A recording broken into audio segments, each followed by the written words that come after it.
meeting to order. Karen, could I have a roll call, please? Councilmember Husnick. Here. Councilmember Munson. Here. Councilmember Byström. Here. Councilmember Valento. Here. And Mayor Bain. Here. I'd like to invite everyone to rise and join us for the Pledge of Allegiance.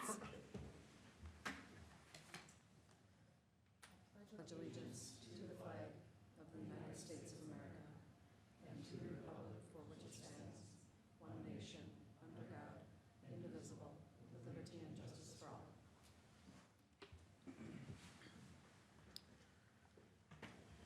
Council, you have an agenda before you this evening. I will entertain a motion to approve. So moved. Second. A motion and a second. All those in favor signal by saying aye. Aye. Oppose, and agenda's approved. Our next item this evening is open forum. Open forum is any resident's opportunity to speak to us on any topic of your choosing. And we don't have any submissions for open forum. Karen, anybody online for open forum this evening?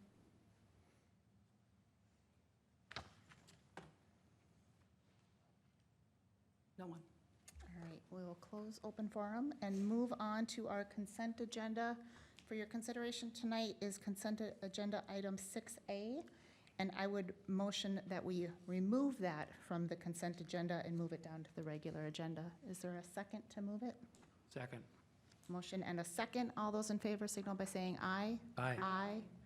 Oppose, and consent agenda item 6A is moved down to the regular agenda, which now opens us up for regular, or consent agenda item.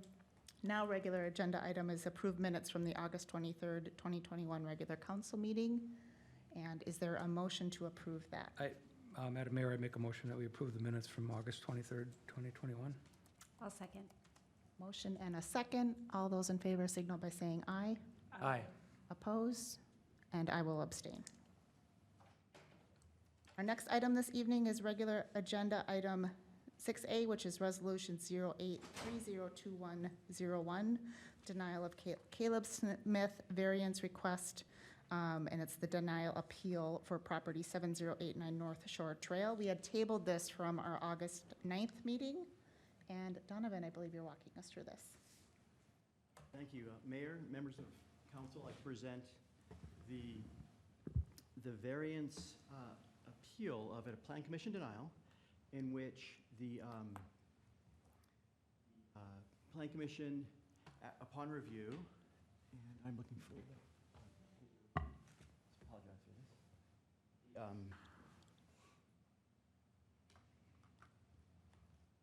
Karen, can I get screen, please? The subject property is at 7089 North Shore Trail. This is on the north shore of First Lake, seen here. And what is requested is the ability to create a lot on the north side of North Shore Trail that is owned by Ann and David Kniffen, who are here representing the application. They live at the house on the Lakeshore lot area. What's desired is to create a lot on the north side. However, this lot would not be a conforming lot in our zoning code. In the single-family district, a 100-foot wide lot of 25,000 square feet is the required size. And shown here, you can see how the proposed lot is Parcel B. And what the applicant, Caleb Smith, would seek to do would create a lot, this Parcel B, with a driveway, and they would access a lot on the north side of, well, it's north of this lot, but on the southern boundary of the city of Wyoming. So we see here this lot, which is a 5-acre lot that Mr. Smith purchased. The lot has no legal access. There's no city road. And within this area, previously, there were a series of lots that were small lots that were created by the town of Forest Lake to enable access to these different lots. The Plan Commission noted that their desire not to create a precedent, to create these small lots. Also, some concern about additional driveway and the safety issue of North Shore Trail, which many feel, does have traffic that runs too fast, and City Council has reduced speed limits on this section of North Shore Trail in response to that. The Plan Commission's stated reason was to not create a non-conforming lot. And so when when Mr. Smith appealed, this came before the City Council. There was much discussion around were there other alternatives to creating a lot, as well as was there some alternative to for access, and this was when a motion to deny or to affirm the Plan Commission denial did not pass. It was a 2-2 vote. It came before council again to make an affirmative decision.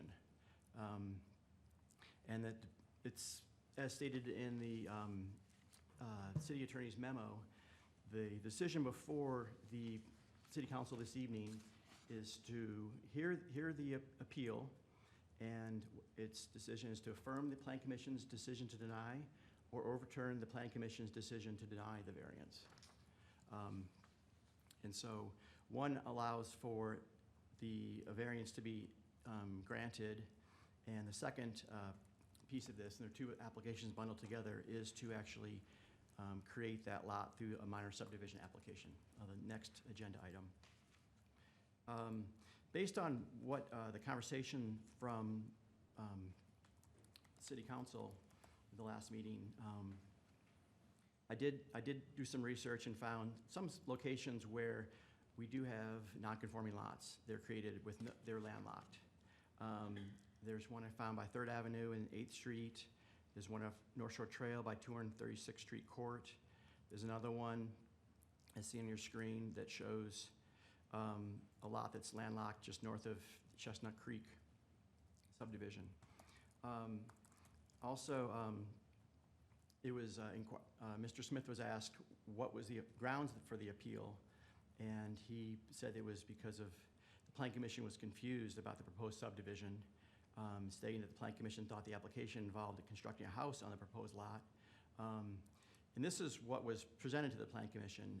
This is something they see on a regular basis, these type of plans, and I don't believe that there's any confusion there on what was proposed. It was a driveway on a non-conforming lot. Also, something I believe that is related to public safety and welfare is that within this 5-acre parcel outlined in red that Mr. Smith purchased, there is other landlocked parcels and a lot of land that could potentially be developed. And this potential driveway could be a feeder for more traffic onto North Shore Trail. I think there's a public safety issue with that. Also identified within Liberty Ponds, there is a road that's owned by the HOA that potentially is access to lots within Wyoming. Looks like this was created this is the community septic field on both sides, and it's fenced in, so no one drives in those septic fields. But this does provide alternative access. It's shown here as well. Donovan, This access point. can you zoom out on that, or just kind of orientate again? Okay, so this is City of Wyoming. Yep. The Mr. Smith's parcel is here, and the Liberty Ponds, of course, Liberty Ponds does feed out into Heath Avenue, into Forest Lake. And so this is a pathway that appears to have been created for access for this parcel here. Or potentially is a pathway through the woods for a driveway for both this landlocked parcel and Mr. Smith's parcel through here. So I believe that was a concern of council And then also something that does relate to public welfare, which is just simple, what makes fiscal sense is that within these parcels that were created through Town of Forest Lake Action, the average annual tax paid to the city is about $26, $26.50 is what I calculated. And therefore, if, Mr. Smith's parcel consumes more than $26.50 per year in cost to service that with road maintenance, snow plowing, any kind of fire calls, or even assistance with police calls, since it's City of Forest Lake policy on these types of lots that the fire department responds to the fire calls and the police do assist if there's a police call. And it is not, there's a few of these lots around the city municipal boundary. So in effect, the city may be subsidizing Mr. Smith's rural lifestyle on that 5-acre parcel. Then, also finally, as part of the package, or part of your packet, the city attorney did actually alert, she's informing the council on what are the criteria for granting a variance. And here, they are listed in that memo. I'm bringing it up on your screen as well. There's 6 of them, and they relate to that city council must find that each and every one of these apply, and that's how a variance could be approved. And these criteria are: there are special circumstances or highly unique conditions affecting the property such that the strict application of the provisions of this chapter would deprive the applicant of reasonable use of land. Number 2, the granting of the variance will not be detrimental to public health, safety, and welfare, or injurious to other property in the vicinity in which the development site is situated. 3, the granting of the variance will not increase the flood hazard or flood damage potential. 4, the variance results from physical hardship such as topography or inadequate access to direct sunlight for solar energy systems. 5, the hardship is not a result of an action or actions by the owner, applicant, or agent thereof. And the granting of the variance will not allow a use otherwise permitted in the zoning code.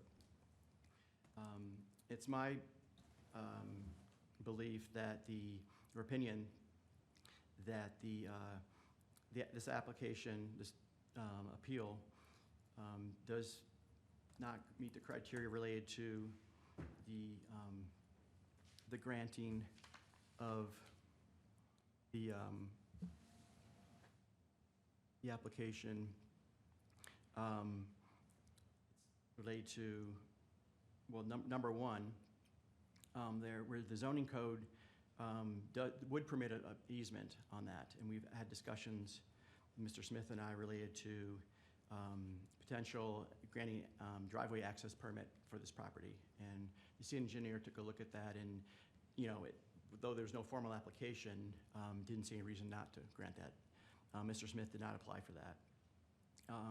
And so in this case, it's the applicant, Caleb Smith and Kniffens, who seek to have a fee simple ownership of the access rather than an easement, a driveway easement, where the Kniffens retain ownership of the land.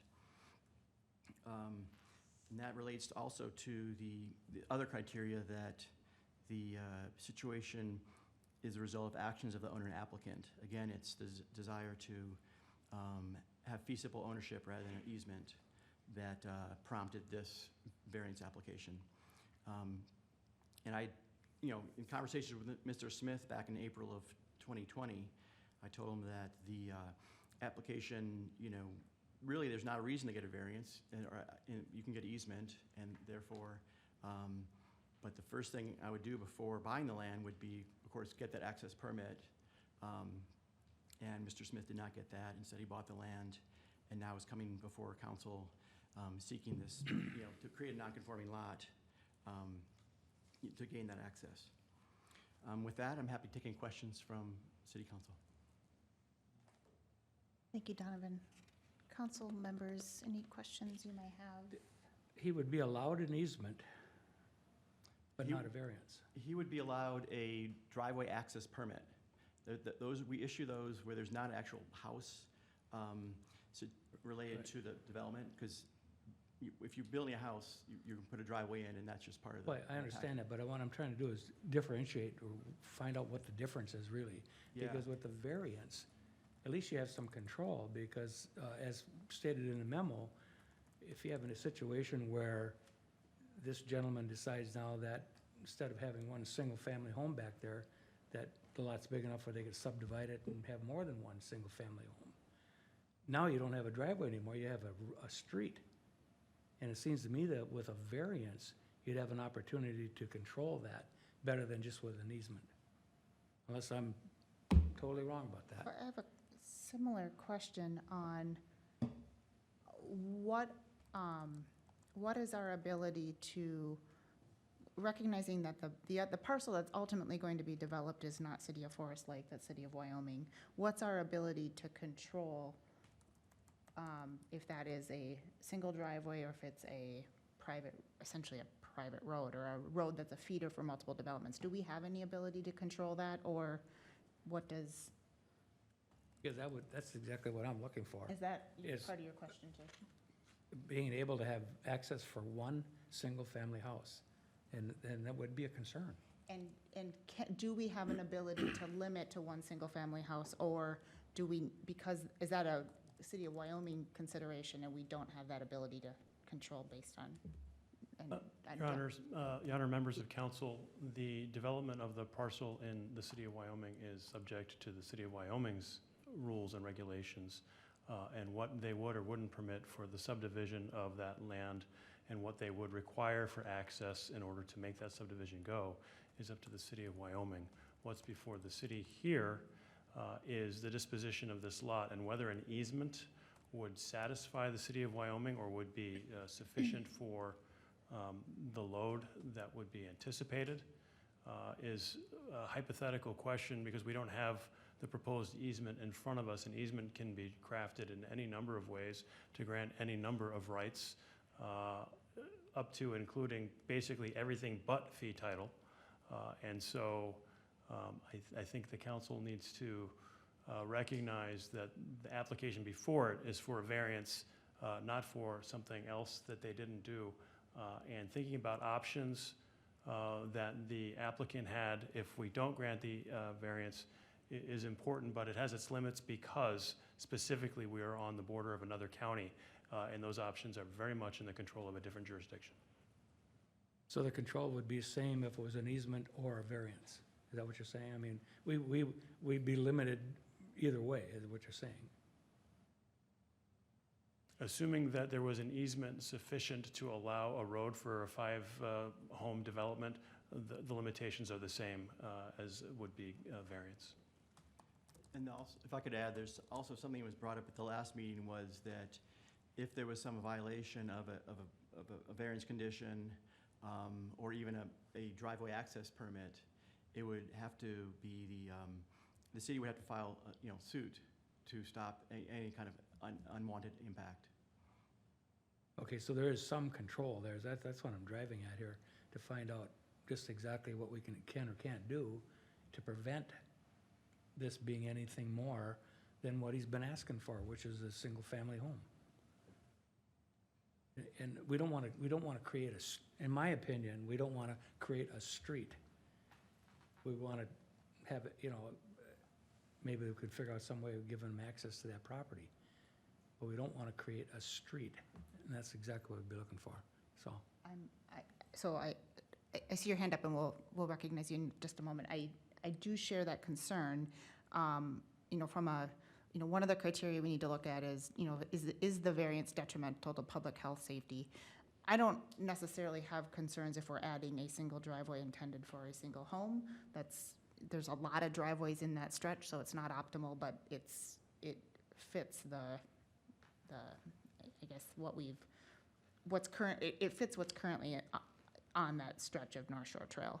My concern is that if it becomes multiple families, you now have a greater traffic impact, and that and also there's an implied level of maintenance for a private drive that has other impacts for the city that makes me just a little bit more uncomfortable on classifying this as a variance that I'm comfortable with.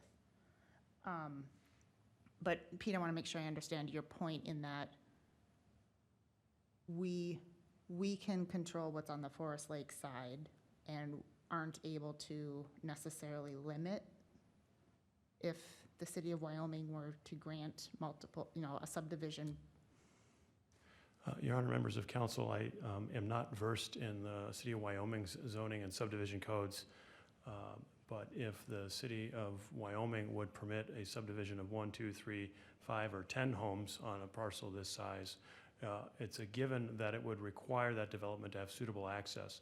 What the city of Wyoming would consider suitable is unknown to me. Understood. Sorry, I don't have an answer for you. That's the danger with this whole thing. This is the danger of this whole application. I share your concern, Councilmember Byström. But couldn't that be part of a development agreement between the city of Forest Lake and the city of Wyoming? I mean, I'm referencing a statement on page 24 where it says the city attorney notes that a variance condition could limit the use of the property for access only and require that the properties in the cities of Forest Lake and Wyoming have common ownership. I'm not quite sure what you're saying there, but it sounds to me like we could potentially work together on a development agreement and limit that piece of property to access only to that single-family home. Your Honor, Councilmember Byström, to speak to those two conditions that you referenced, we could condition the granting of the variance to something like it's not buildable. You can't build a house here or something like that. We could condition it to say it has to be in joint ownership with the property next door. The challenge with a condition like that is enforceability and also a matter, a little bit of comedy with our sister city of Wyoming. I would suggest that if council is interested in granting the variance subject to conditions, start now with the conditions that you want. And then we can talk about whether in the context of an appropriate development agreement, that would probably be a three-way agreement between both jurisdictions and the developer, whether or not this city is satisfied with backing off something or allowing something. It's difficult to talk about a development agreement, and I certainly can't promise that that is a possibility because one of the parties necessary to agree to that is not part of this conversation. And just sequencing of what's required tonight, action is required on the variance request. Is action also required tonight on the development agreement, or could that be tabled, brought back once development agreement is able to be further refined if needed? Your Honor, tonight, under the timelines we have, council must affirm or reverse the decision of the Planning Commission. Council must also make a decision on the minor subdivision application. That's what has to happen tonight. There's nothing with the development agreement that has any deadlines that I'm aware of. Understood. Okay. I want to circle back. I know you had some comments you wanted to add, and we'll get to those in just a moment. I did want to circle back. Donovan, in your presentation, you had the map up with the various properties. You had indicated that there were a number of similar situations of lots that were of non-conforming size that had been created. I just wanted to clarify timing of those. You said created by the town of Forest Lake. Is that the township of Forest Lake before City of Forest Lake zoning code? And so are these all grandfathered? I'm just trying to get a gauge for timeline on when those were created. Mayor, members of council, there are lots of record that provide driveway, in which driveways are installed. They provide access to homes within what's now the city of Wyoming. Looking at these, different addresses nearby and responding to an email Mr. Kniffen sent to council, I couldn't find anything in city of Forest Lake records that created those lots. Any sort of correspondence, recorded documents or anything. I did find in city paper records, record from the city, a previous owner, where they did try to create the same lot to provide that access. The property that Mr. Smith bought had been for sale for over 15 years, longer than the building code official in Wyoming has worked there. And when I spoke to the previous owner, he said that in the end it wasn't allowed. The city didn't allow the creation of that small lot. And so I don't know why that was the case. The records end in July of 2008. And what we have before us is a single parcel on both sides of North Shore Trail. Understand. Okay, thank you. I believe you maybe had some comments you wanted to make. If you could come up to the podium, just so we've got you on audio. Thank you. I just wanted to point out, and I think one of the council members already pointed out that I was wondering if you can grant the variance on conditional basis of that there's only one single-family house that's built for that access lot. And if you can do that, I think that would be perfectly agreeable to all parties. Mr. Smith is not here, I can't speak for him, but his intent, and I believe the design of this lot, because of marshy conditions, doesn't support the development of a subdivision of any more than one lot, one house. Thank you. Thank you, that's helpful. Council, other questions or considerations that you have this evening? Oh, Mayor Ban, I spent considerable time listening to the Planning Commission meeting and the council meeting on this issue. And I'm a little on the fence. I can see a pathway, with the variance conditions. And I do believe sometimes we make it really hard for people in this community. I understand that a driveway in general is permitted there.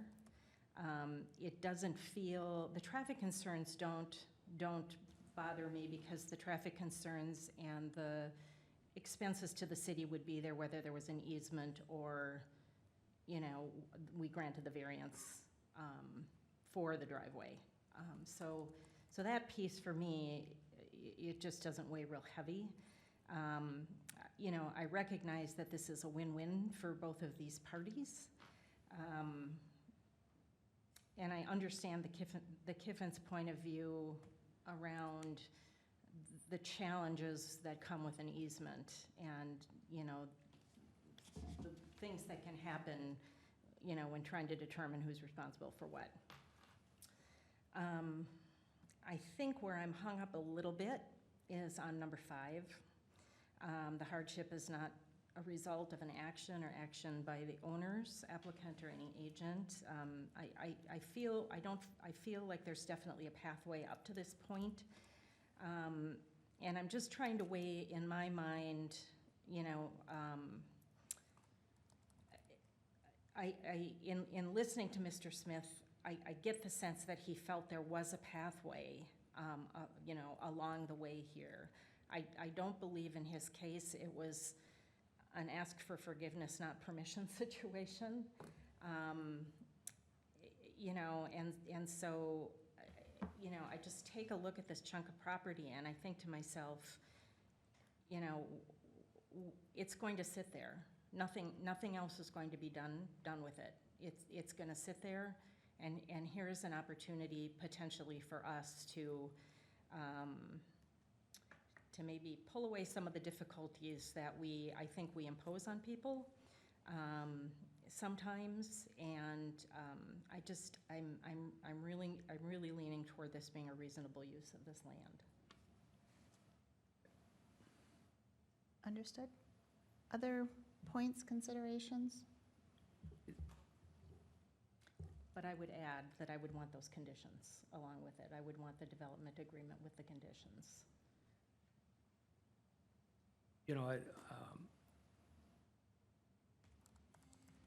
I believe that he has to have access to that piece of property. I really, truly do.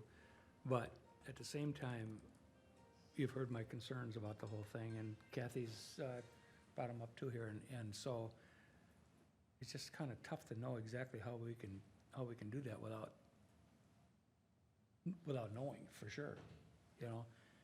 And it'd have to be some kind of a situation where you'd have to be able to take legal action even if he was proposing it.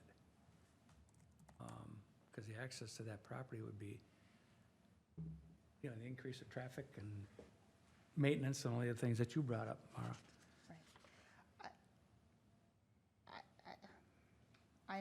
I'm struggling on a number of points, and I'll go back to, I struggle with, without a clear delineation or clear identification of what is unique about this property, I am concerned about the precedent that it sets. I might be able to move beyond that because of the circumstances that are created by the municipal and county line, because I think we all recognize that this would be a fairly straightforward lot line adjustment if that line were not in place. So I understand that that's a fact and circumstance that would, it's unique to this property and stops what I would be concerned on a whole bunch of applications to follow up based on, you know, non-conforming lots. So I think that risk can be mitigated. I'm concerned about just the demonstration of hardship, a bit where Councilmember Bystrom is. Yes, there's some demonstration in the record on the property owner believing that there was a path forward, but here we are sitting in a position after the purchase, being asked to grant a variance, and having some pretty sizable questions about what's going to happen with those properties when, frankly, that should have been taken care of with far more levels of definition prior to purchase. And us granting that variance causes this property value to escalate in value significantly. And I just think that that's, it's a bit of a thorn in my craw that that's the position that we're in, because it's I do think it is, we've been put in the position of, you know, forgiveness after the fact, and I'm concerned about that, because a variance is never guaranteed, and so to make this type of investment, assuming that that variance is going to be in place, it always just strikes me as, it's always challenging for me to approve under those circumstances.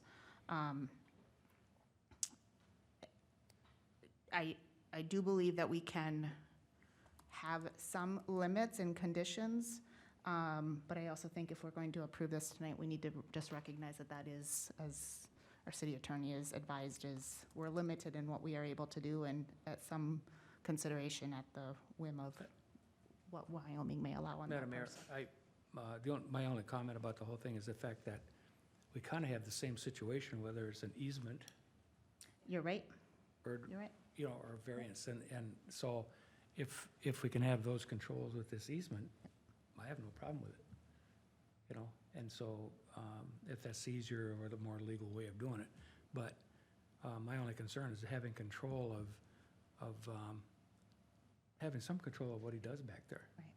Simple as that. You know, the application is for, you know, his whole talk was about a single-family home. Right. One Right. single-family home, so. Can I ask a question for clarification? I don't know if this is for Pete maybe, but so when I read the criteria for granting the variance, and I read number 1, and I want to make sure that I'm reading this correctly and interpreting it, by us not granting the variance, or it would deprive the applicant of the reasonable use of land, but because there's an alternative, we're not depriving a reasonable use of land.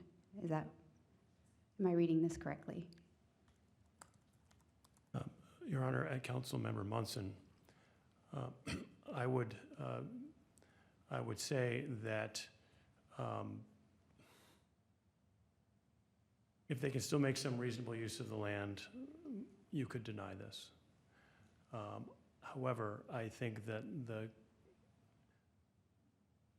better reading would be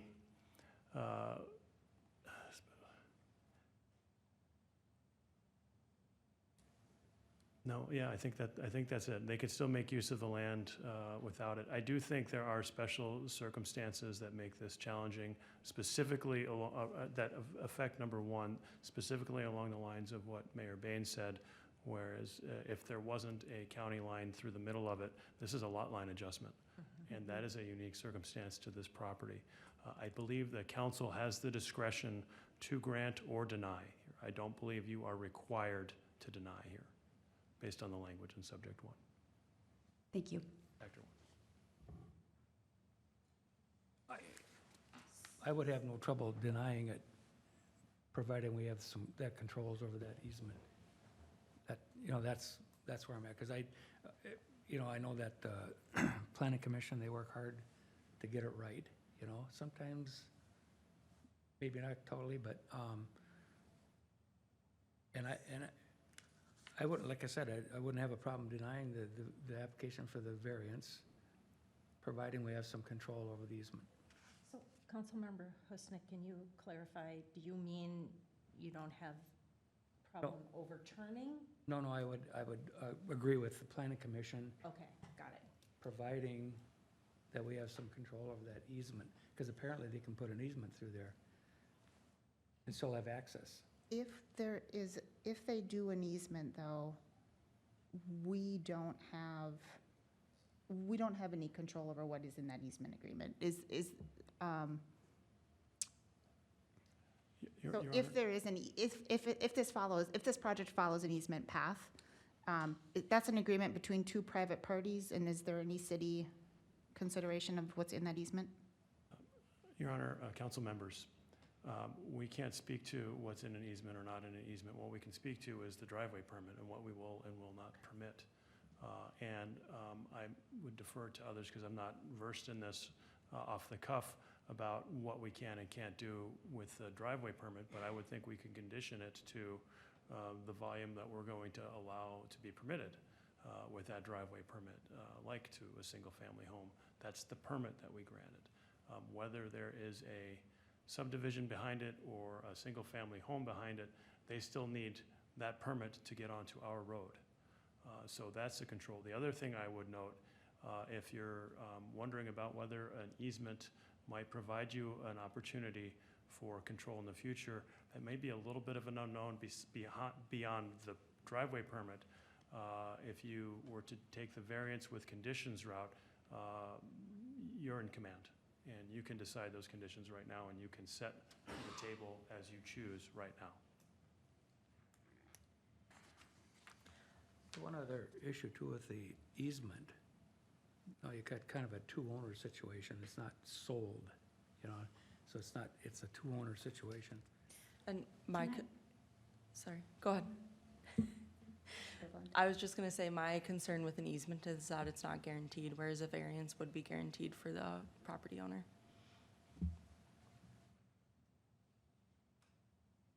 Councilmember Munson, I think we can add something. I think I might be asking the same question that was just asked about the easement, about it being, because I know there's a difference between a public easement and a private easement. So we couldn't say right now whether it would be a public easement or a private easement. Because if it's a public easement, the city would have,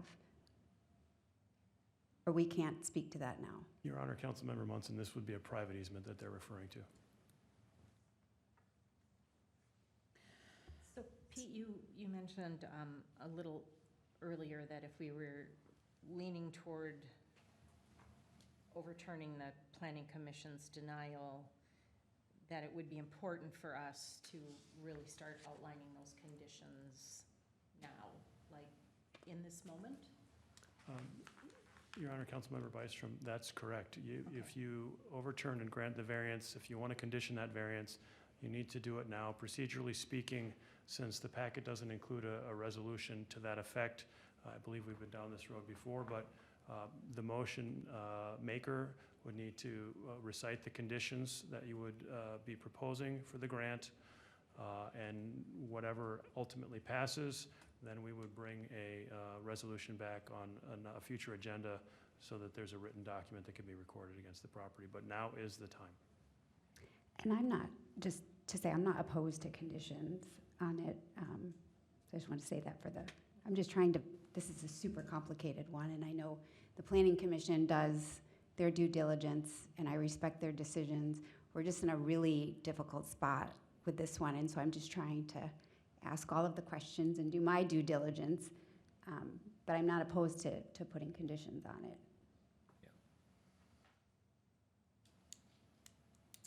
Anybody, any other questions or discussion we should have? And otherwise, if anyone's ready for a motion?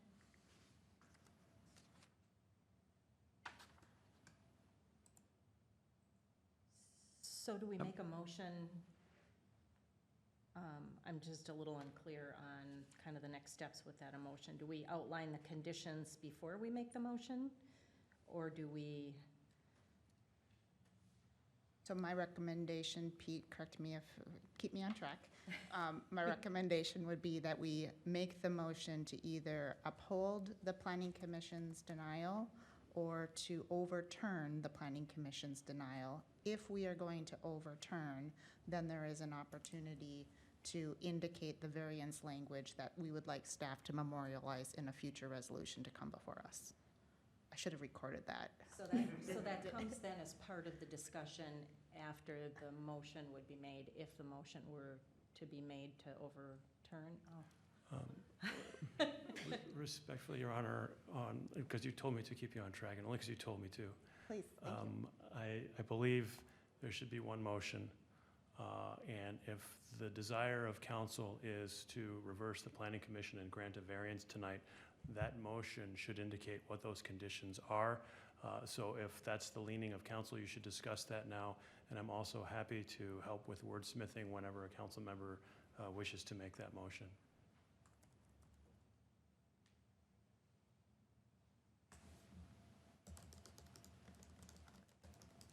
Well, my first condition would be that it would be access to one single-family home.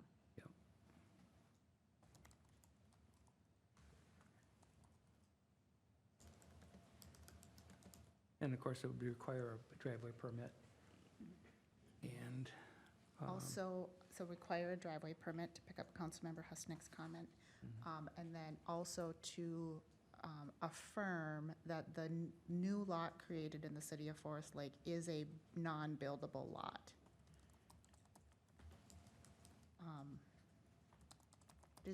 If we say non-buildable lot, Donovan, does that cover us for accessory structures as well?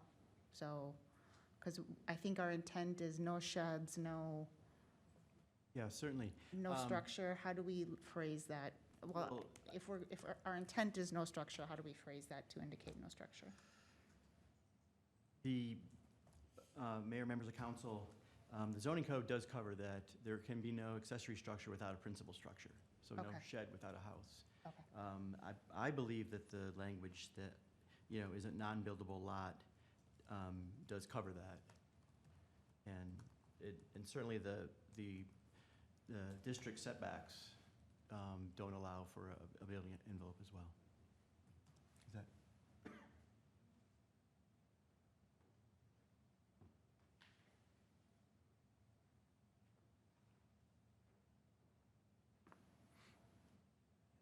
So I'm hearing 3, access to a single-family home.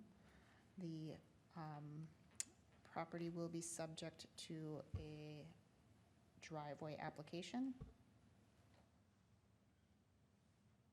And it would be a non-buildable lot.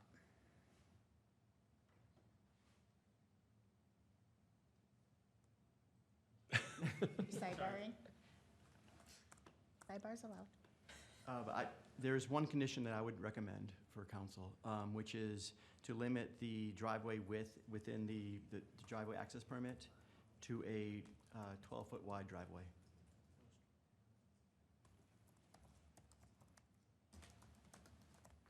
That's the minimum size, and that's a very common driveway width for these areas.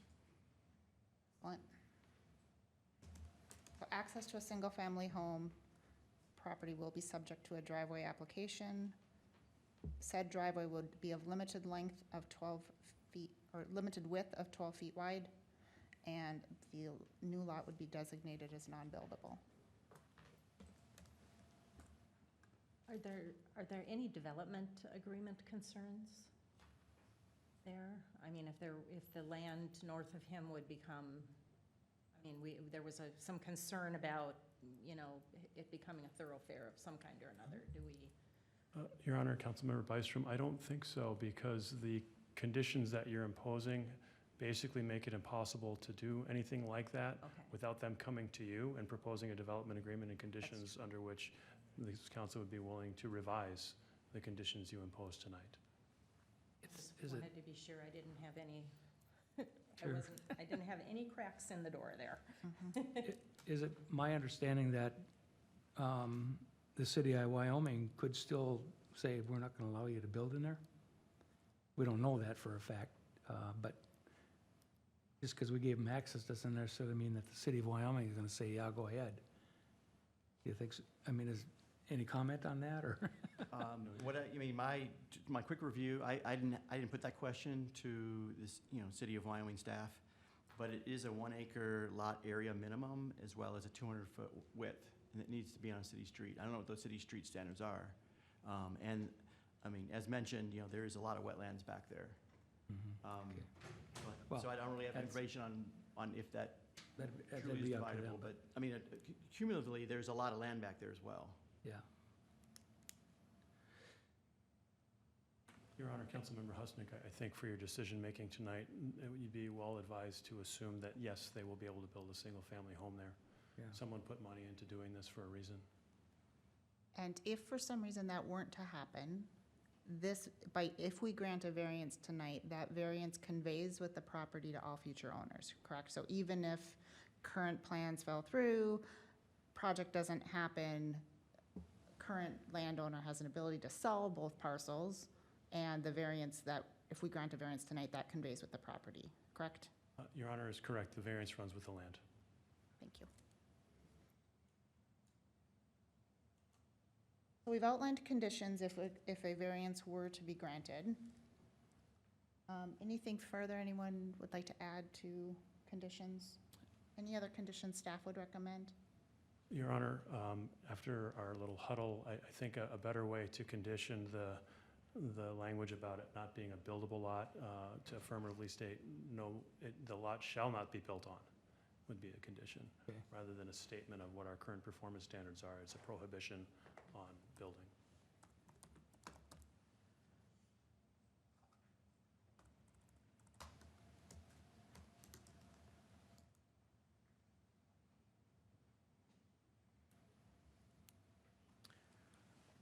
Madam Mayor, I'm ready to make a motion. First of all, this has been a difficult thing for me because I wanted to get a clarity what's going on with this driveway. And either way, we can have a driveway. And the reason that my motion is going to be to overturn the planning commission's decision is that I firmly believe that we have more control over it. And so therefore, my motion would be to overturn the planning commission's decision to deny the variance under the following conditions. Number one, they would need a driveway permit. The driveway would be limited to no wider than 12 feet. The driveway would accommodate one single-family home. And the lot that the driveway is crossing shall not be built on any kind of a structure. Yes? Your Honor, Councilmember Husnick, if I may help with wordsmithing, when you said it will accommodate a single-family home, could we say accommodate no more than a single-family home? I think that's the intent of council. That'd be a good one. Yes. May I also wordsmith our city attorney's words by saying accommodate access to no more than one single-family Yeah. home. Wow. Well done. I'll modify my motion to make for that change. I'm not an attorney, so. There is a motion. Is there a second? I'll second. Dealer's choice will take second from Councilmember Munson. Any further discussion on this item? So I am prepared to kind of reverse my decision from last week, because I think we've reached variance terms that are agreeable, and to Councilmember Husnick's point, it gives us, as a city, better control over what ultimately is going to happen with that property than if it is in the realm of a easement, and I appreciate the property owner's lack of excitement over an easement and all of the potential conflict that that creates. I also think that what we've created here is in the character of the neighborhood of what currently exists. This is essentially what the township had previously done that created similar lots in this area. And then ultimately, my concerns on us creating this slippery slope is mitigated by the fact that this is a very unique circumstance, that a lot line adjustment is not allowed because of the municipal and county lines. And so for those reasons, I'm comfortable changing course and appreciate staff's help in getting us to a yes and council's One more looking to thing, find if you a don't mind, yes. Madam Mayor. Please, Believe me, this is no offense to the planning commission. agree. You guys have a Yeah. thankless job. And I think it was just, my concern was this control thing, so Yeah. I just want to make that statement. Yeah, thank you for Otherwise- echoing that too, because I always, anytime we're overturning a planning commission vote, it always weighs heavily on me, and I appreciate the hard work that they do as well. Other comments that anybody would like to make? I just concur on the comments about the planning commission and the great work that they do. With that, Karen, could we have a roll call vote, please? Councilmember Husnick, Aye. Councilmember Munson, Aye. Councilmember Byström, Aye. Councilmember Valento, Aye. and Mayor Bain. Aye, and motion is approved. Which brings us to our next agenda item this evening, which is consideration of the minor subdivision application for the same property at 7089 North Shore Trail. Council, this is in your packet as Resolution 08302102. Donovan, we abbreviated the conversation on this in our last meeting when we tabled because it just wasn't applicable at that point. So can you kind of walk us through the full, what's being considered tonight? Thank you. Okay, so what's being considered is the creation of Parcel B, shown on your screen there. It's approximately 6,500 square feet in area, about, I think it's 80 or 91 feet wide. It's a non-conforming lot. However, you know, with a variance, this could be created as Parcel B through council action. This is a situation where the planning commission at their June 9th meeting recommended denial because they saw that as a non-conforming lot. But that's simply a recommendation, and city council has found decision on minor subdivision applications. So this doesn't, this simply creates a bold line, bold lines north of North Shore Trail.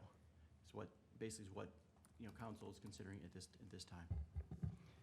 And the staff recommendation was to deny, so that if council chose to make a motion to approve, they would need to create the conditions for approval, which, my first idea would be that, condition would be that the applicant comply with the variance conditions. And it's up to also the council if they want to consider other conditions. With that, I'm happy to take any questions from city council. Ryan? Mayor, I just want to clarify, I can't see the diagram where it's showing drainage utility easement. City attorney, if the city were to expand the roadway or build a pedestrian trail through that area, should we expand the definition of drainage utility easement?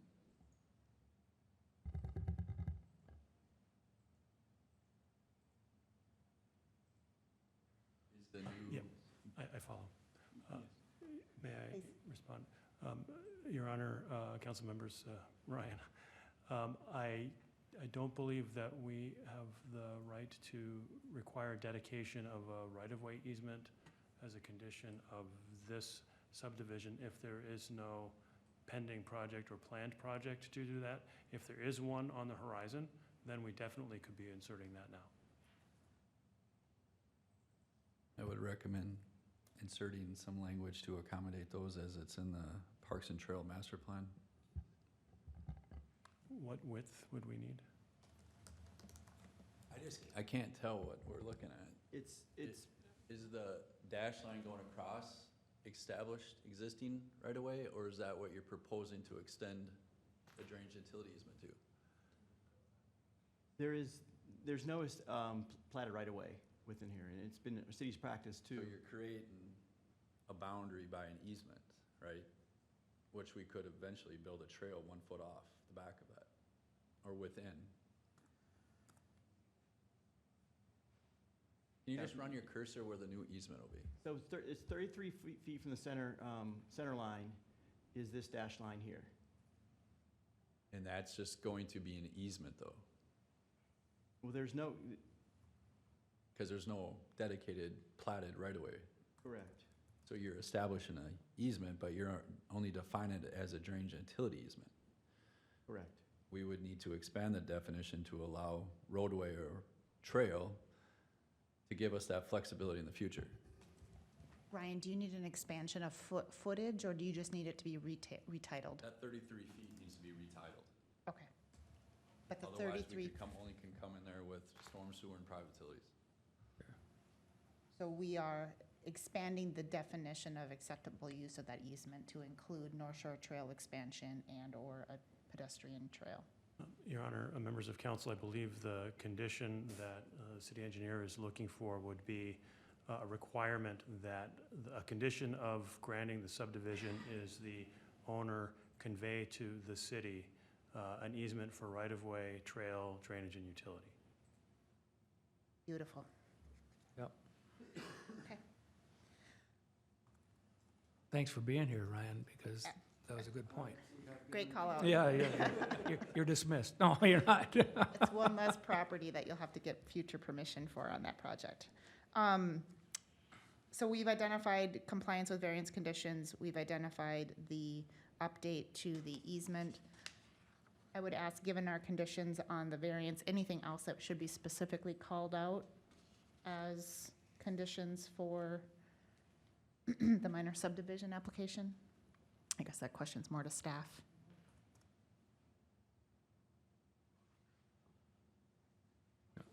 All right, and the motion tonight would be to the motion tonight is to approve because there wasn't a denial. Your Honor, members of council, like the last motion, this will be one, if you grant it, because we don't have a resolution in the packet, move to grant the application for a minor subdivision, subject to the conditions that we've discussed. And we will, assuming that motion passes, we'll bring a resolution forward at the next meeting, memorializing tonight's action in a form that can be recorded against the property. So the recommendations would be basically the same. I mean, no building. Your Honor, Councilmember Husnick, I believe you will be making a clear and unambiguous motion if you say incorporating the conditions of the variance that was just approved. In addition, a condition that the owner grant the city an easement for the southerly 33 feet of Parcel B for right-of-way, trail, drainage, and utility.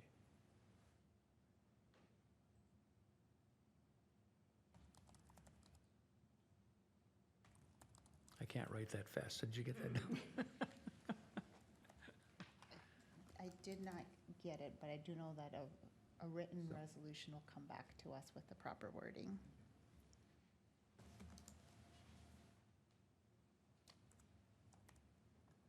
So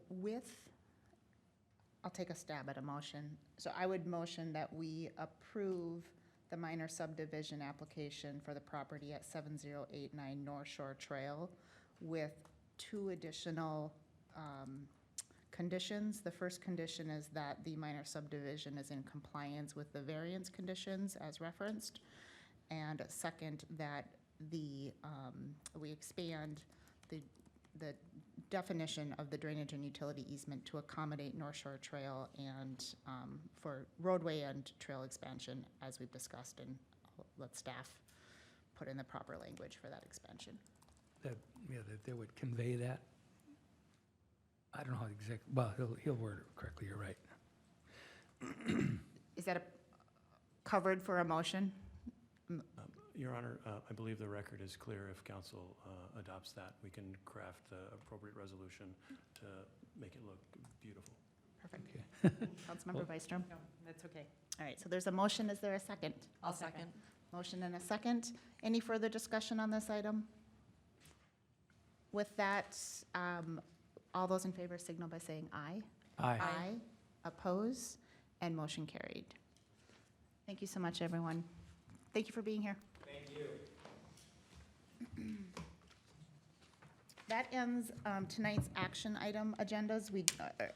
Agenda items that require action. We are going to move into a workshop discussion related to the 2022 budget.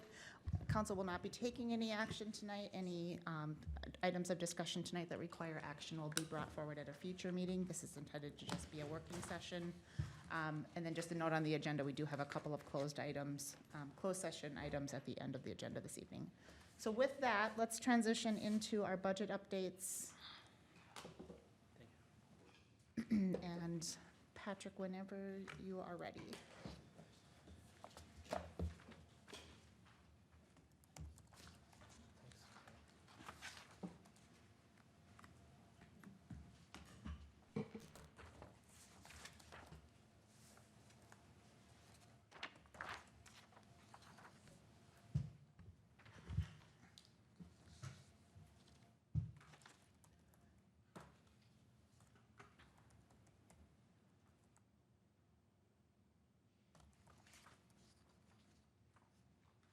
Okay, thank you.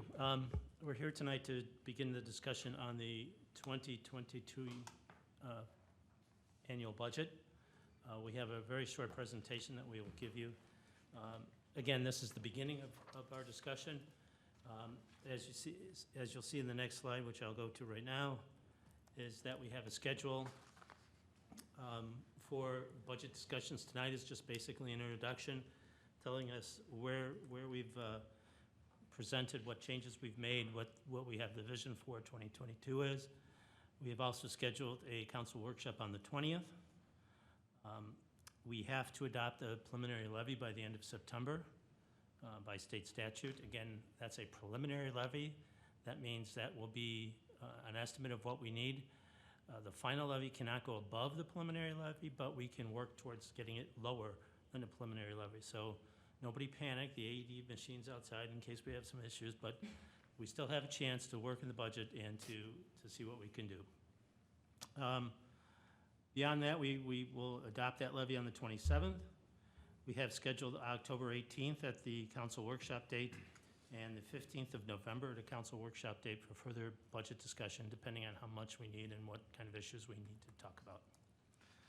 And finally, at the City Council meeting of December 13th, we are required to have a truth and taxation hearing, which we will schedule for that day, and then ask the council to adopt the 2022 tax levy and the 2022 budget.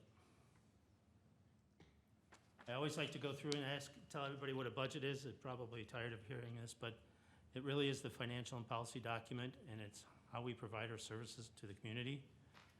It always includes capital and operating costs, and it's one of the largest instruments that with the financial report that the rating agencies look at. They look if it's balanced. They look if you know what you're doing. If things look great, they look at the budget and the financial report. Again, as I always say, the budget is an item where you put your money where your mouth is. What you want to do. This tells them. You should tell the public where we're going and what the priorities are. The goal, of course, is to provide the best possible services in the most efficient manner at the lowest cost to the community. I think Forest Lake's been pretty successful in doing that in the past, and we strive to do that in the future, obviously with some changes as each year goes by to react to different demands and different new things that we are required to meet, whether it's a state standard or whether it's an operational issue that we have to address. This year's summary, as you can see, we've got our funds there. I won't go through each one, but it shows you the general fund and the park dedication and all through water and sewer fund. This proposed budget has a $29,466,930 budget. The one thing I will comment on is the sewer fund. Seems like a lot, but that's because we have some large capital projects that are scheduled for 2022, particularly all the remaining lift stations that we haven't done. That's where the majority of that is. You'll see that in the coming months and weeks when we go through this. Where does our tax levy go? The general fund takes up 70% of the tax levy that we issue on an annual basis. That's pretty consistent, has been consistent over the years. It's the major portion of the city budget. That's where most of our labor costs, materials, and supplies go. We have a capital equipment fund That's the rolling stock, fire trucks, snowplows, street sweepers, and so forth. That's a 7% of the budget. Again, that's pretty consistent. The capital improvement fund, which consists of mostly paving, is only 1.6% of our levy. That's not a lot of money, as we've talked about in the past, for paving. Obviously, we have to, when we borrow money for projects, particularly street projects, we have to repay that. 18% of that debt is out of the tax levy, 18% of our tax levy. Economic development, that's used to fund economic development initiatives. This year, it's going to be, we're recommending 1.2%. That's with an increase, as we've talked about in the EDA, and we'll get to that in a few moments. And out of the tax levy, we have less than 1% being funded and going to parks, so it's 0.8%. Just to let everyone in the audience or in front of the TVs or online look at some of the things that we have to face every year is the cost of equipment, for example. What does it cost? A fire truck, around $680,000 for a truck that looks like this. Squad car is around $48,000 to fully purchase it and equip it with lights, sirens, and everything else that a squad car needs. Snow plow, $241,000. These are very major pieces of equipment, very major pieces of items that we have to replace on a regular basis, so we keep up with our ability to perform our services. Nothing is worse than having a machine or a car or a fire truck that's not working. It hampers what we do. So we are very careful and plan for those replacements, and we keep them as long as they serviceably are possible, but they have to be replaced sooner or later. And we're on a regular schedule that we have identified before, and hopefully we can continue to keep that schedule, even though it's a challenge to keep that schedule with the prices of equipment and how fast they're going up.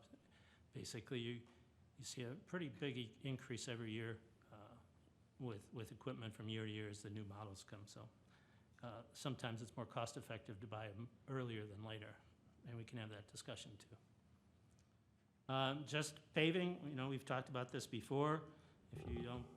About $528,000 per mile for non-curb street and about $792,000 for a curb and gutter street. Again, that's a per mile cost. So if we have, how many miles do we have? 130 total miles, so you guys can do the multiplication, and that's a lot of money. And again, we've talked about this a lot, about trying to catch up and figure out a way to do paving. We made some significant progress combining bonding with trying to increase the levy that goes towards this fund. So the challenges that we continue to try to address those challenges. The operational changes that are included and we are recommending in the 2022 budget is a new position for patrol officer, a new position for a police sergeant, a one-half community development EDA position in the general fund with the other half in the community development and EDA. And then the water, sewer, and surface water funds, we're not proposing a new position. We're proposing an upgrade of a position from to a utility superintendent. So we're not adding a position, we're just upgrading that position. We talk a little bit about some of these with the recent sad events in the police department. We are now down a sergeant's position, and we will start to recruit for that shortly. I don't think we can take the time to wait and have that vacancy for very long. If these, when we do that, we will do that as soon as possible. If the council approves a new sergeant's position, we will at least have a list that we can hopefully fill as quick as we possibly can. So we will, when we interview, we will make a list of not only one candidate, but possibly 2 or 3 candidates. That'll be good so that we can fill those slots automatically. If some of those positions are an internal promotion from patrol, we will also start the patrol recruitment process in the same way. We will start the process, interview, put them through background checks and all the things that we need to do, and create a list so that if there's an internal promotion, we will not have much of a gap between the hiring of a new officer. We're short enough, we're tight enough on those positions that we don't want too long of a gap. So we're going to start that probably tomorrow, or maybe actually next week, but as soon as possible to get that started so that we can be ready, A, to fill the vacant position in sergeant, but B, if the council decides to authorize additional positions, we'll be ready to fill those as well. Some of the operational issues we need to look at this year and in our workshops, in the coming workshops, we need to continue to work on a long-term plan. Again, we are trying to come up with a reasonable plan that doesn't break the bank, but also addresses our needs, and it's a challenging issue we're still addressing. We're going to need to review with the council the utility rates for water, sewer, and surface water. We will have a discussion on bonding for new infrastructure. If you recall, the last bonding we did was approximately $4 million. I think that was 2 years ago. This year it runs out. In 2022, we will spend the last $1 million that we have on, so we will be back to just having the small amount of money that we levy in the tax levy and the small we get from franchise fees and any local share from the state. So that will, again, put us in a place where we're not keeping up, we're not even coming close to keeping up. So we'll need to look at if that's an option for us and what the impact of that is going to be. There's been a lot of talk about funding park improvements, particularly Belts Park has got a master plan on it. It's ready to go. We just have to figure out how that's going to go and where that's going to be funded, if it's all going to be park dedication fees or a combination of that and some other revenue sources. We will discuss, I talked a little bit about earlier, I showed you the cost of those large pieces of equipment. Traditionally, we've had a capital improvement plan that relies on tax levy. Well, it's beginning to get strained because of the need. And so what we are going to explore is what's called equipment certificates. Basically, it's a bonding for equipment. And the reason why we're looking at that is because what we would bond for, we wouldn't bond for small items, but those large trucks like the plows and the fire trucks, those are long-term investments. Those are 20-year investments. So it makes a little bit of sense to bond for those. The other fact is that the current rate or the last rate we saw on equipment certificates talking dollars is 0.8%. We can borrow money at less than 1%. That would relieve a lot of the pressure on the capital equipment replacement. But again, it also makes sense to do those capital equipment issues because they're 10-year bonds, basically. And it just makes a lot of sense to do it that way. It's really another way to say lease. It's a lease to own, really. And we still have to go back and present you with the staffing level update beyond what we were talking about today. We have that ready to bring forward. Other issues, communications, we still need to do better with our communications. We have to identify how we're going to improve those, what the right structure is for those. Internally, we believe we're not doing the best job we can or as good as we can. We need to take a second look at communications and come back to you and give you some ideas and impact on what that's going to look like. We will be having those discussions and hopefully be able to bring that back in October or November to tell you what we're thinking and where we think we need to go. It's a need, and we need to go forward with that and do a little bit better of a job. Wages and benefits, cost of services, material has all been included in this year's budget. We've done estimates on wages and benefits. Again, we don't have all of the information from, for example, health insurance. We have to estimate on those. Some of that may change for the good or the worse, depending on what the health insurance rates come in. So we will know that hopefully sometime by the middle of October is usually the latest that comes in. However, we do have, as far as wages go, we have a tentative agreement with the AFSCME union for the year 22, 23, and 24. Last week, we have come to an tentative agreement with the 49ers, again, for 22, 23, and 24. The MAPE union, we will have talks with them in September and know that probably before the end of September what that settlement's going to look like. And of course, with LELS, the patrol and the sergeants union, they are both in contract for 2022. That is the last year of the 3-year agreement that we had passed. That will be up for renegotiation sometime next year, but thankfully we're steady on that, and that's locked in place for 22. So with all that, what does it do to the property tax levy? The general fund is raised by 9% with those additions. We've added $100,000 to try to address the capital equipment fund and its needs. Again, that may change depending on what we do with those leases. Pavement improvement has gone up another $100,000 in our effort to continue to fund pavement beyond bonding and beyond state shared revenues and franchise fees.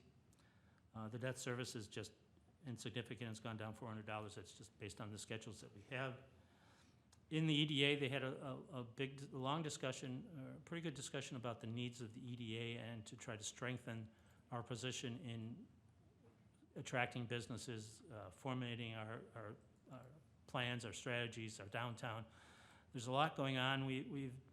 Forest Lake is traditionally underestimated or undervalued or underfunded, whatever the case may be, the EDA and that. And the EDA strongly wanted to know if they could get a position, or at least part of a position, to begin to strengthen that operational function. We agree with that. We believe it needs more attention. We have, again, included a half-time position in EDA and a half-time in community development to try to address that. There are other circumstances that have come up lately. We need to take a second look at that, and we'll come back to the council with some more information regarding that. And finally, Parks and Trails, we have increased $50,000 to, again, try to fund that operational needs. Again, this is only the second year, I believe, that we have funded that through the tax levy.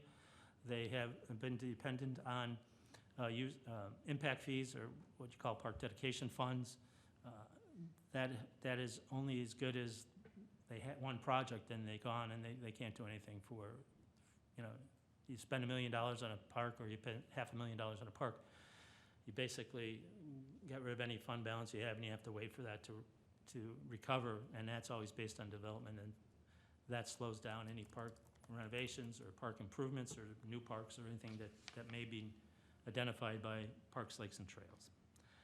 All in all, that shows a total levy increase of $1,082,000, which is a 9.4% property tax increase. Again, we always focus on that percentage, but it's not always the best indicator. You should really look at what it does to a property tax bill based on increased value, based on a few other mechanisms that the county gives us. But I know that excuse me, it sounds large, but let's take a look at the next slide.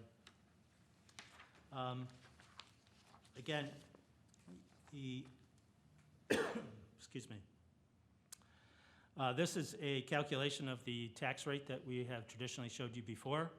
If you look at last year's 2021, we had a local tax rate of $40.641%. 40.641%. That's based on how they calculated against the market value. If there were no changes to the proposed budget, that would come to a 41.88% against the market value of a home. Patrick, Just- can you go back Sure. to the previous? If I can see page up. I see that, so the total as taxable value, that's 2020 estimated. Is that taking, are we expecting this number to be updated by the county? And is there Yes. potential for that to go? It's probably more up than down. I would say the potential is down. The 26 million there, the tax bill is an estimate at this point. Okay. I think they're pretty conservative. I don't think it'll go down. I think it'll either, if it does, it's gonna be minuscule, but they've Okay. just done some estimating this early in the game. Okay. That's why we have trouble trying to see where that's going before we, in sometime in September, sometime even in early in October, maybe we'll get that and we'll know better. But I think that's a pretty safe number. So that timing comes out September, October, and obviously that impacts the local tax rate. We've got, okay. So we'll know when we make a final decision, we'll know the impact on the rate Final decision in December? in or- December. Yes. We'll yes. know what the value is. I always, I just always get, we're projecting expenses on a revenue number that's really soft up until pretty late in the game, and that's And always hopefully challenging. by the workshop in October, we'll have better information and be able to at least update you on that particular figures. Okay. But it's always this way. It's, it's an interesting way to do a proposed levy before you really get to know what the rest of the picture is. But that's what we have to deal with, so we do. Again, the history of the tax rate, we've been trying to be as flatlined as possible. We have a little growth, but we've been in that 41 to 40% in the last 3 years. I think it's a decent way to be. We're not spiking up, we're not spiking down. That's a good thing, especially spiking up. You don't want to have to spike up one year and then go back down, spike up another year. It really is optimal to try to keep that tax rate pretty steady. It gives you predictability in your budget process, but it also gives the residents predictability in their tax bills. How do we compare?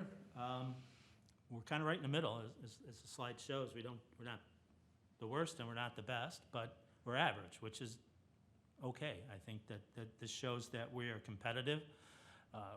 We are not overly taxing our residents, and compared to some of these other communities, we're right on par with them. Again, that fluctuates from year to year depending on what those other communities do. We've been down to the third position and the lowest at times, but this is kind of right in the middle, which is, it's not a very bad place to be. Just to show what happens, the average of our comparative cities is 41.748, so we're right on task with our comparative cities. If you take greater Minnesota, all the cities with a population ranging from 15,000 to 26,000, the rate's 49.898, so we're lower. When, Yeah, go ahead. when you say comparative cities, we've identified that benchmark group as being a group that we're consistently using for benchmarking for a whole Yes. host of purposes. And I think it's worth pointing out that this isn't just a list you've cherry-picked. No. But when we've looked at other, cost of services for parks or cost of services for police, we've looked at the same benchmark. Yeah, group. population close by. I went back to this slide because this is the list of our comparative Yeah. communities. This is what we have traditionally used. We try to take a look and see if we are still there. Are these still valid ones? And they are. I wouldn't want to compare us to a Woodbury, for example, or things like that. These are the same kind of population cities, the same place in development that we are, and some of the same issues, so.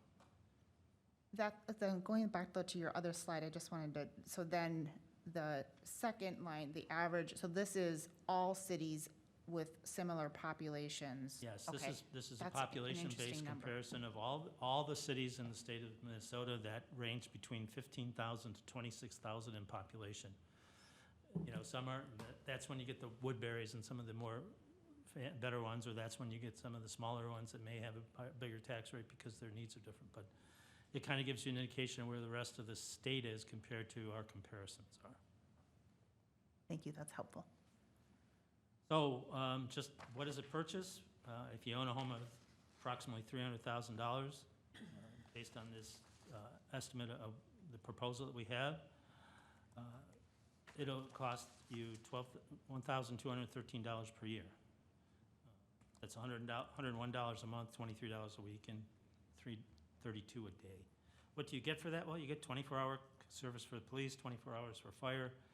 You get all the public works, streets, street lighting, snow plowing, engineering, anything else that the city does, particularly in the general fund. And yeah, so if you all know what we fund in the general fund, parks, engineering, community development, everything, that you get it all for that. And then parks, lakes, and trails, a portion of that also comes from the general fund and from from the levy as well. So just the question always is, okay, so what's the bottom line? What's the impact on homes? Comparison shows that if you have and I'll just use the $300,000 home, if you have a home worth $300,000, the actual tax, and it's of course approximate most of the time, you can't give you actual in every one, but the actual ones, you would spend $1,144 in 2021. The proposal before you, the proposed budget, would have a tax impact that we would pay $1,213. In other words, that's a $69 increase on an annual basis, or a 6% increase. So you go back to that tax levy increase of 9-point-something%, but it really is for a $300,000 home, it's a tax impact of 6%, or $69, just round up, $70 annually. And that's the end of the presentation. I expect at the next meeting, we'll give you a more summary on some of the changes that we've made and some of the conditions, and go through utility billing, utility rates and things like that. But if the council has questions at this point or want to begin discussion on and react to what we've proposed, we're here to listen and ready to discuss it. Patrick, you know, we've had a lot of conversation about our roads and the potential need to maybe do some bonding there. And so I'm just curious, you know, wanting to kind of look at this full picture impact. Is that a picture that you can paint for us, you know, the next time we're together? I know I'm not exactly sure kind of what the cadence of that Sure. is in terms of the work that we need to do. I know it's a lot. I know there's a lot of work that needs to be done. Yes. But I'm not sure what the cadence is and what we would be looking at in terms of a bonding bill. Yeah, so let me make sure I understand. So you're looking for the next time or the time after, say, okay, if we bond for streets A, how much is that going to be? Right, And what's the impact on the levy? right, And yes, we can come back with that. okay, The proposal before you has no increase due to any new bonds. right, So we would have to take that into consideration and what the impact is. When the bonding happens. If we bond this year with low rates and actually some rebate from the school financing that took place, we could come out and say, here's the impact.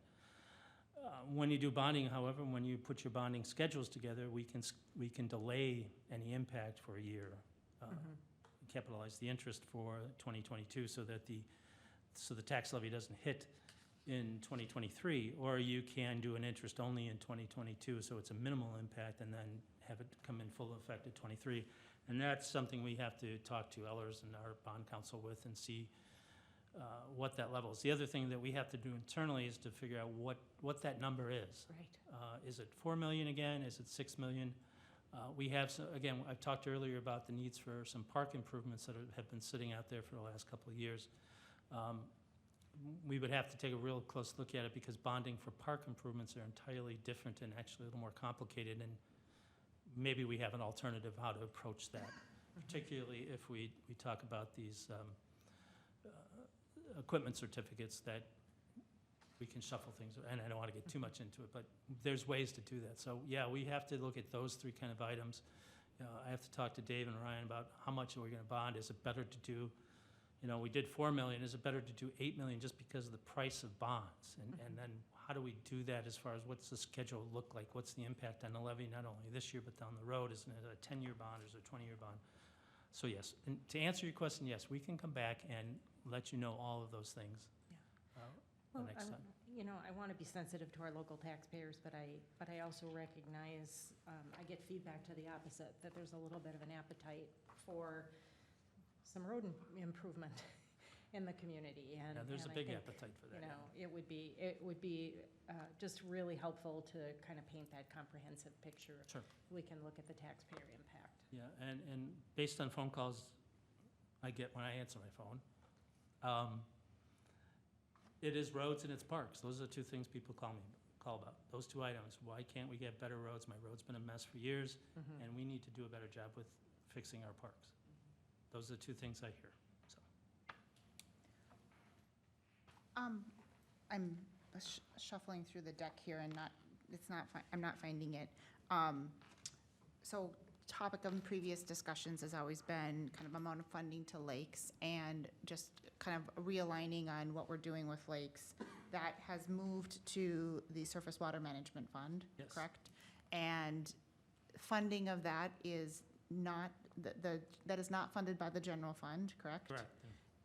Unless we were to some reason choose to do a special, you know, do some funding from the general fund, but we haven't, that's not the current plan. The plan is surface water is through the surface water management fees, is that correct? In general, yes, and we have not reduced that for the next budget year. We've kept it the same, I believe. I think that's what we did anyway, so.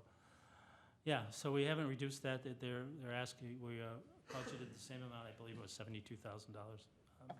And timing, if we wanted to do something, different there, that is something we could make that decision Right now, October, November. Dave and Jamie are working with the lake districts to better understand their budgets Understand. and try to come up with a comprehensive plan to move forward. But also, we need to move towards a formal agreement with those organizations, because like some of our other issues, we need to be clear on what we are responsible for and what we're not responsible for. And that's always kind of been in murky water, let's just say, Yep. so.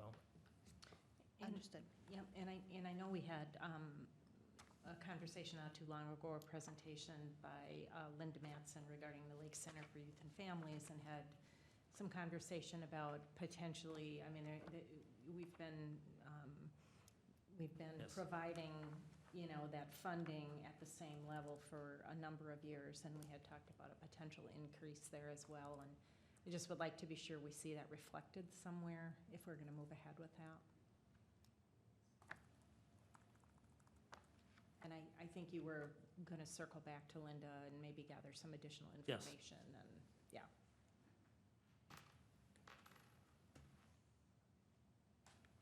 Other points of feedback?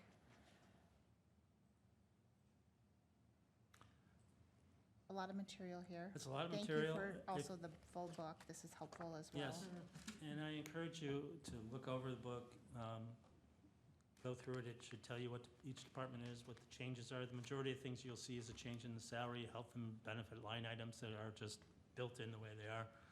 If there's questions beyond those positions that have been outlined in the departments that they're in, look at the other increases in other line items if you have questions about those.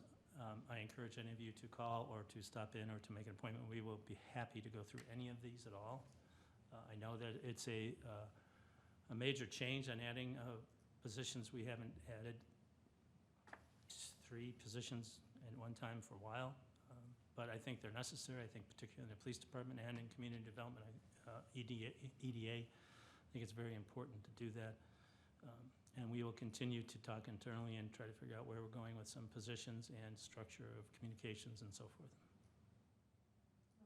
I appreciated the kind of overview on the PD and the cascading effect that kind of has if, there's an internal, hire for the sergeant position, and then that opens up a few positions down, Yep. Down a little bit. I know they've been on our mind, in terms of a succession plan as well. So I just want to be sure that we're kind of meeting those needs.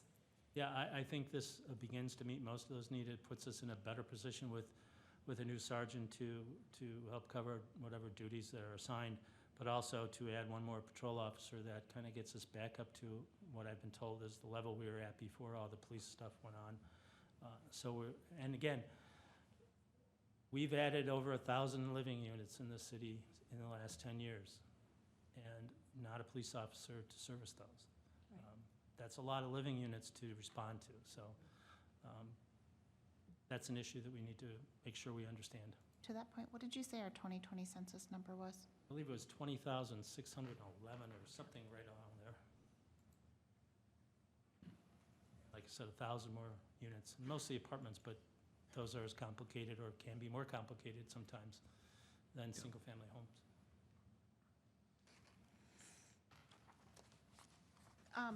Just looking at the calendar and timeline, so our next scheduled budget discussion is during our workshop on the 20th. I guess I would ask during that workshop if council members have submitted questions and information's been provided.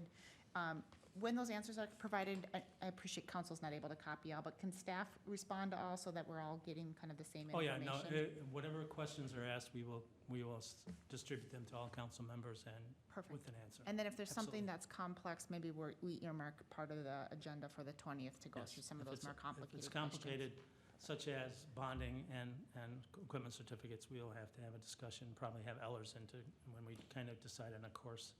But yes, we'll be happy to explain some of those more complicated issues, whatever they may be.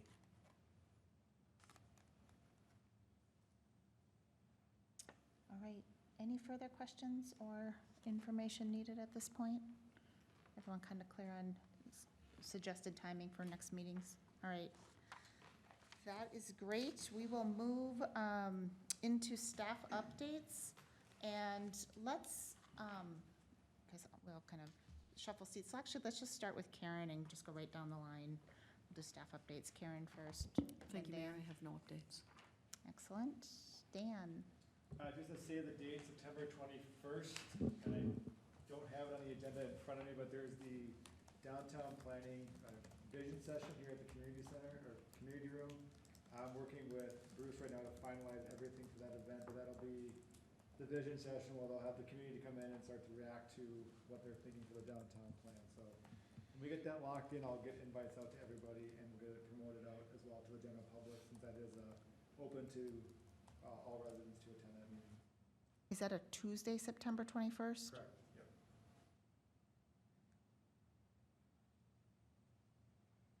Any questions for Dan? All right. Patrick?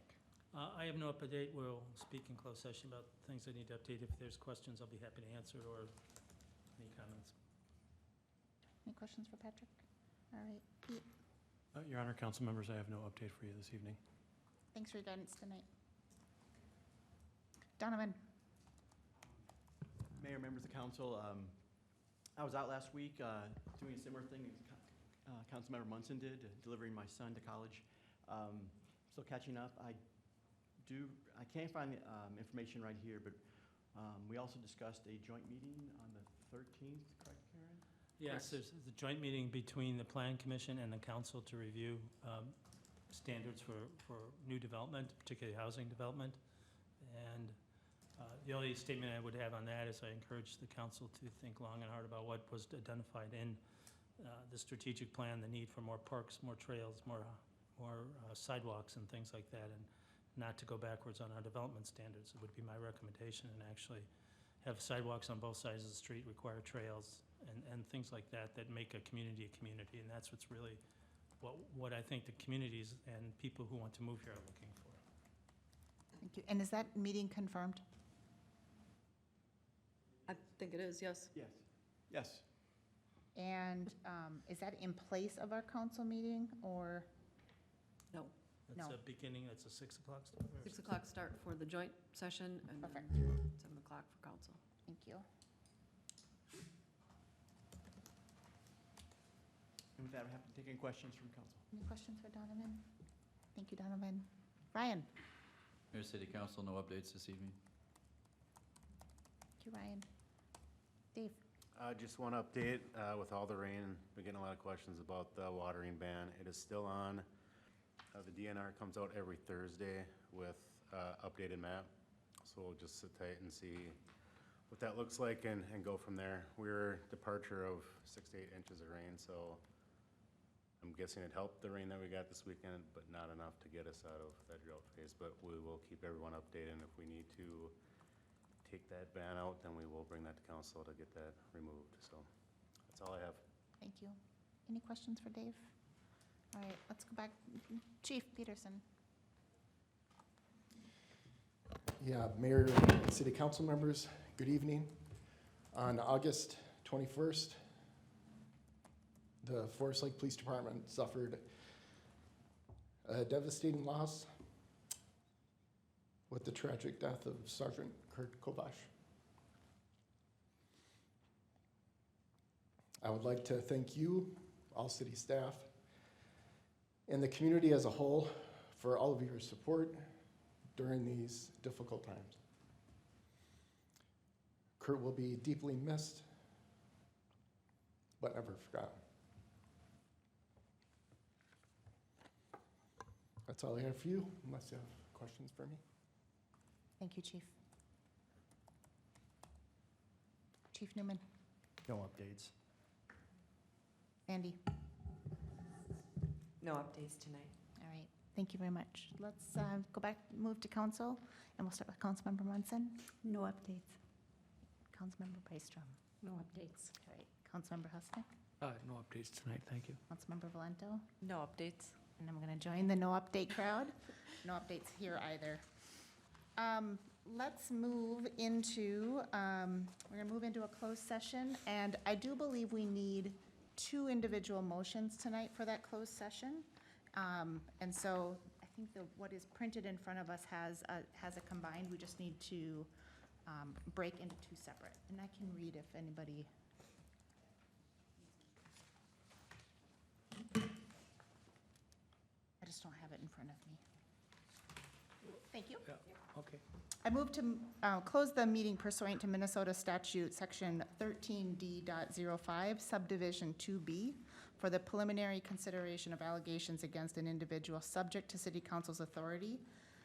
The closed session will be held in the Forest Lake Conference Room and will commence immediately.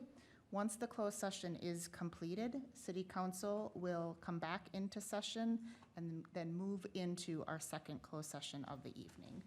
That is the motion. Is there a second? I'll second it. I have a motion and a second. All those in favor signal by saying aye. Aye. Oppose, and we're in closed session. Council.